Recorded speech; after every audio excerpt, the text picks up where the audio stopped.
Praise the lord.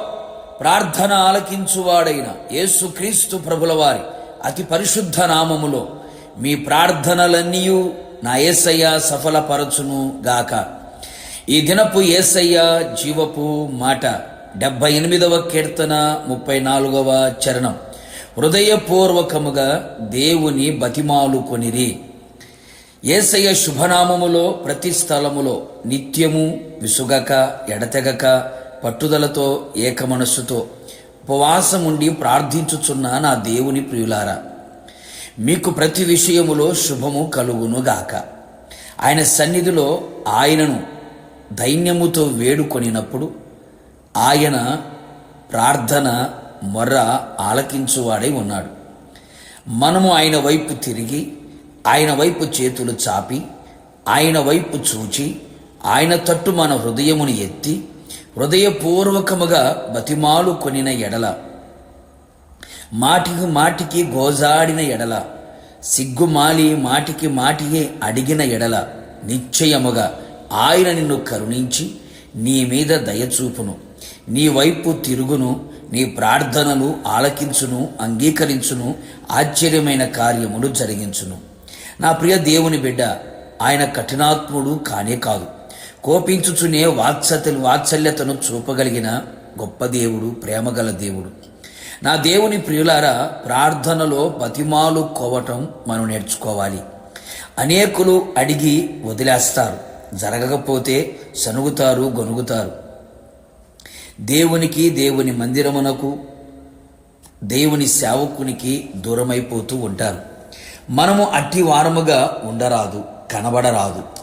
ఆయన వైపు తిరిగి హృదయపూర్వకముగా బతిమాలిన వారమై ఉండెదము. ఎంతోమంది మన పితరులు ఆ విధముగా బతిమాలుకొని దేవుని దగ్గర నుండి జవాబును పొందుకొనిరి, అన్ని విషయములలో జయమును పొందుకొనిరి, ఆశీర్వాదకరముగా చరిత్రలో నిలిచిపోయిరి.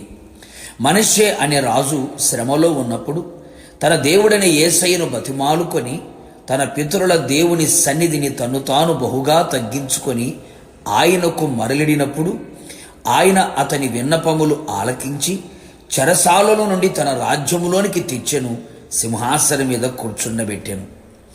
నీవు జాగ్రత్తగా దేవుని వెదకిన ఎడల, సర్వశక్తుడైన దేవుని బతిమాలు కొనిన ఎడల నిశ్చయముగా ఆయన నీయందు శ్రద్ధ నిలిపి నీ నీతికి తగినట్లు నీ నివాస స్థలమును వర్ధిల్ల చేయును.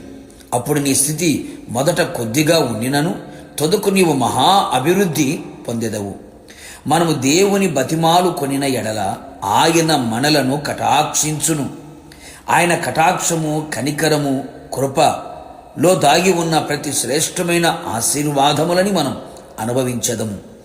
ఎలుగెత్తి యేసయ్యను బతిమాలుకొని నీ కలిగిన బాధ ఆయన సన్నిధిలో తెలియచెప్పుము. నిశ్చయముగా నీ బాధలన్నిటిలో నుండి నిన్ను విడిపించును, కాపాడును, నీ ఎడల శ్రద్ధ చూపును. ఆయనను బతిమాలు కొనుట మన ఆత్మీయ జీవితంలో, భౌతిక జీవితంలో మేలు కలుగు చేయును. భక్తుడైన యాకోబు దూతతో పోరాడి జయం పొందెను. అతడు కన్నీరు విడిచి దేవుని బతిమాలెను. బేతేలులో ఆయన అతనికి ప్రత్యక్షమాయెను. ఆయనను బతిమాలి స్వస్థత పొందినవారు, మేలులు పొందినవారు, పోగొట్టుకున్నవి తిరిగి పొందినవారు, వాగ్దానమును స్వతంత్రించుకున్నవారు అనేకులు కలరు. కావున నా దేవుని ప్రియులారా, మనము ఆయన సన్నిధిలో ఆయనను హృదయపూర్వకముగా బతిమాలు కొనిదము, ఆయన వైపు తిరిగదము. నిశ్చయముగా ఆయన నీ వైపు తిరిగి నీ ప్రార్థన ఆలకించి ఆయన వచ్చినప్పుడు నిన్ను ఆయనతో కూడా చిరకాలం ఉన్నట్లుగా కృపదయ చేయునుగాక. ప్రార్థన. అత్యంత కృపగలిగిన మా తండ్రి, నీ పరిశుద్ధమైన పాదములకు స్తోత్రాలు. మరొకసారి మా ప్రార్థన ఆలకించే దేవుడుగా మీరు ప్రత్యక్షమయ్యారు. నీ వైపు తిరిగి హృదయపూర్వకముగా బతిమాలు కొనిన వారి జీవితంలో మీరు చేసే గొప్ప కార్యములన్నీ కూడా ప్రభా, మీ ప్రియ బిడల జీవితంలో మీరు చేయమని కోరుతున్నాం. అన్ని విషయాలను ఆశీర్వదించి అన్ని విషయంలో జయమును కలుగు చేసి విజయోత్సవాలు ఊరేగింప చేసి మీరు ఆకడకు సిద్ధపరచమని యేసు నామములో అడిగి పొందుకొని ఉన్నాము తండ్రి, ఆమేన్. నిశ్చయముగా మీరును మీ కుటుంబ సభ్యులందరూ ఆయన వైపు తిరిగి బతిమాలుకొని దైవాశీర్వాదములు పొందుదురుగాక. God bless you.